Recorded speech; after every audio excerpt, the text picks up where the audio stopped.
Chapter 6. My Father Meets a Rhinoceros. My father soon found a trail leading away from the clearing. All sorts of animals might be using it too, but he decided to follow the trail no matter what he met because it might lead to the dragon. He kept a sharp lookout in front and behind and went on.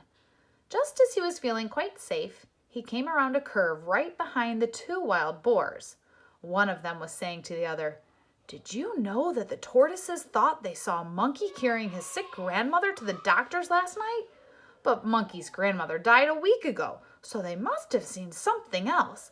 I wonder what it was." "I told you there was an invasion afoot," said the other boar, "and I intend to find out what it is. I simply can't stand invasions."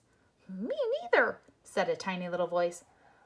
Me neither." And my father knew that the mouse was there too. "Well," said the first boar, "you search the trail up this way to the dragon. I'll go back down the other way through the big clearing, and we'll send Mouse to watch the ocean rocks in case the invasion should decide to go away before we find it." My father hid behind a mahogany tree just in time, and the first boar walked right past him. My father waited for the other boar to get a head start on him, but he didn't wait very long because he knew that when the first boar saw the tigers chewing gum in the clearing, he'd be even more suspicious.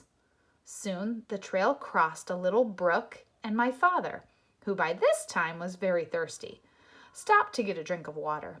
He still had on his rubber boots, so he waded into the little pool of water and was stooping down when something quite sharp picked him up by the seat of his pants and shook him very hard. "Don't you know that's my private weeping pool?" said a deep, angry voice. My father couldn't see who was talking because he was hanging in the air right over the pool, but he said, "Oh, no, I'm so sorry. I didn't know that everybody had a private weeping pool." "Everybody doesn't," said the angry voice, "but I do because I have such a big thing to weep about, and I drown everybody I find using my weeping pool." With that, the animal tossed my father up and down over the water.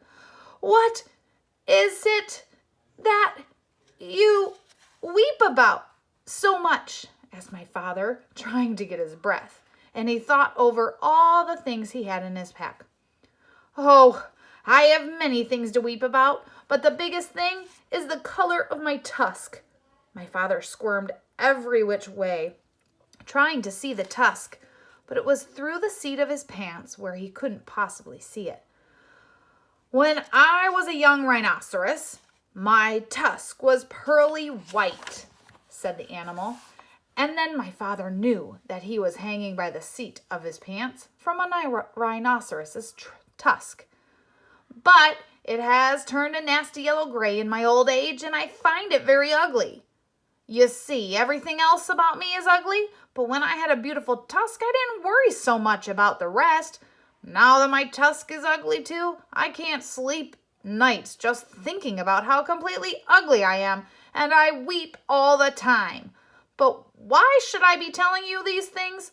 I caught you using my pool, and now I'm going to drown you." "Oh, wait a minute, Rhinoceros," said my father. "I have something that will make your tusk all white and beautiful again. Just let me down and I'll give them to you." The rhinoceros said, "You do? I can hardly believe it. Why, I'm so excited." He put my father down and danced around in a circle while my father got out the tube of toothpaste and the toothbrush. "Now," said my father, "just move your tusk a little nearer, please, and I'll show you how to begin." My father wet the brush in the pool, squeezed on a dab of toothpaste, and scrubbed very hard in one tiny spot. Then he told the rhinoceros to wash it off, and when the pool was calm again, he told the rhinoceros to look in the water and see how white the little spot was. It was hard to see in the dim light of the jungle, but sure enough, the spot shone pearly white, just like new. The rhinoceros was so pleased that he grabbed the toothbrush and began scrubbing violently, forgetting all about my father. Just then, my father heard hoof steps, and he jumped behind the rhinoceros. It was the boar coming back from the big clearing where the tigers were chewing gum. The boar looked at the rhinoceros and at the toothbrush and at the tube of toothpaste, and then he scratched his ear on a tree. "Tell me, rhinoceros," he said, "where did you get that fine tube of toothpaste and that toothbrush?"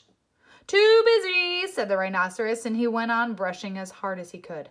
The boar sniffed angrily and trotted down the trail toward the dragon, muttering to himself, "Very suspicious. Tiger's too busy chewing gum. Rhinoceros is too busy brushing his tusk. Must get hold of that invasion. Don't like it one bit, not one bit. It's upsetting everybody terribly. Wonder what it's doing here anyway."